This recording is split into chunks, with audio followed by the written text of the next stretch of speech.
I want to ask you about a comment you made earlier this week. You said that America has, quote, never been a racist country, unquote. Protections for the institution of slavery were written into the U.S. Constitution. The White House was built with slave labor. Your home state of South Carolina seceded from the Union, fought a war to defend the enslavement of black people. I understand you don't think America is a racist country now, but we're here at a college. Do you really think as a historical matter, America has never been a racist country? I mean, think about what you're saying. First of all, I will tell you, when you look at, the Declaration of Independence, it was that, men are created equal with unalienable rights, right? That was what we all knew. But what I look at it as is I was a brown girl that grew up in a small rural town. We had plenty of racism that we had to deal with. But my parents never said we lived in a racist country. And I'm so thankful they didn't. Because for every brown and black child out there, if you tell them they live or were born in a racist country, you're immediately telling them they don't have a chance. And my parents would always say, you may have challenges. And yes, there will be people who are racist, but that doesn't define what you can do in this country. And so I think it's important that we tell all kids that, look, America is not perfect. We have our stains. We know that. But our goal should always be to make today better than yesterday. It's hugely important. And that's the problem I have, is we have too many people with this national self-loathing. It is killing our country. We have got to go back to loving America. We are blessed because that little brown girl in that small rural town in South Carolina, she grew up to become the first female minority governor in history. This is Nikki Haley, or Namarata. I don't know if I'm saying it right, but she's East Indian, and she's one of the Republican candidates. And I think in the news it said that she needs to drop out. Donald Trump is winning or whatever.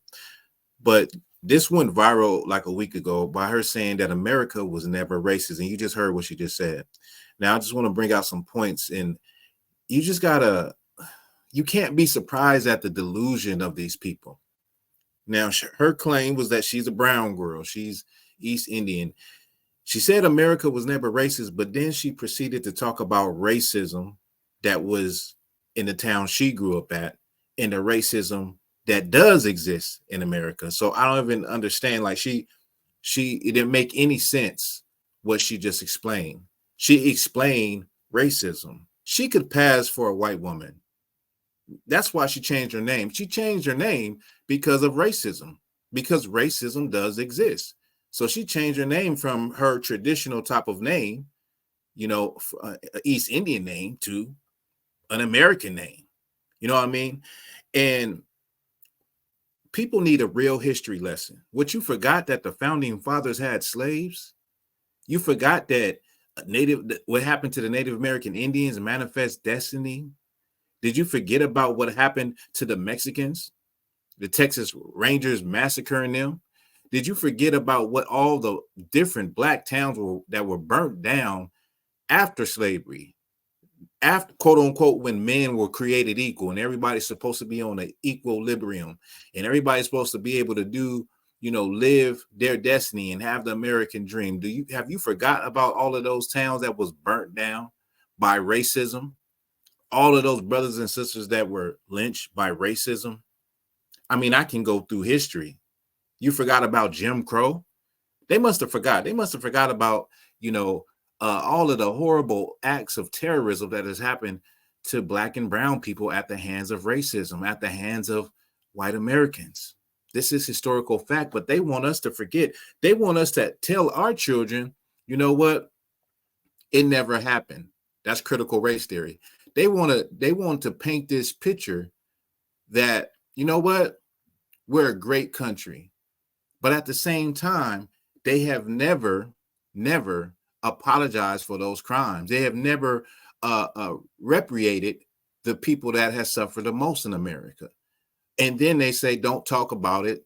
Don't even bring it up. If you, like what she said, if you tell a child about racism, then you're setting them up for failure. How the hell are you setting up your children for failure? I say You're freeing your children.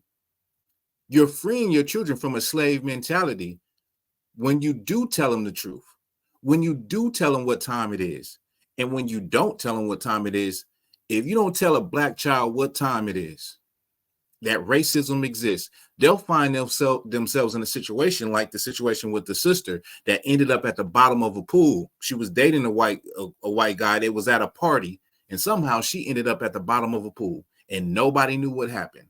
Or what about the sister that took the picture? You know, in the picture, she's in a cabin with like 4 or 5, you know, white friends all smiling in the picture. Next thing you know, they find her deceased and nobody know about it. Now, am I saying that's going to happen in any situation? No, I'm just saying when you don't know what time it is or the history of a people or the history of your people, then you can find yourself in situations where you could be in danger. You can find yourself in situations where you could be unalive. You can find yourselves in situations where you are, you know, you're cut to the heart and cut to your soul because you experienced racism for the first time when you thought racism didn't exist in America.